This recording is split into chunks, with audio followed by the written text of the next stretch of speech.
So ఈ foundation వల్ల ఏమవుతుందంటే పిల్లలకి 11th క్లాస్ 12th క్లాస్లో మేము ఒక బేస్ క్రియేట్ చేస్తాం. ఈ బేస్ అన్నిటికీ బేస్ కోర్సు సిఏనే.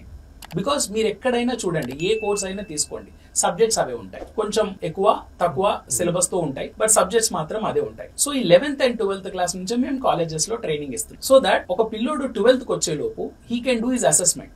పేరెంట్స్ కూడా ఒక ఐడియాకి వస్తారు, ఓహో కోర్స్ చాలా మంది మీరు వినుంటారు సిఏ అంటే టఫ్ కోర్స్ అని. మేమేం చెప్తామంటే సిఏ కోర్స్ టఫ్ కాదు, CA course is for tough people. Okay, ఇక్కడ కూర్చున్న ఎవరైనా సరే, ఇప్పుడు నేనైనా సరే ఆర్ చేసిన చార్టెడ్ అకౌంటెంట్స్ అయినా సరే, most 80% of the people are from not brilliant category.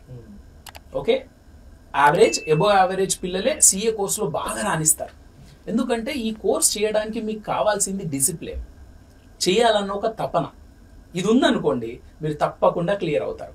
Me financial బ్యాక్గ్రౌండ్తో సంబంధం లేదు.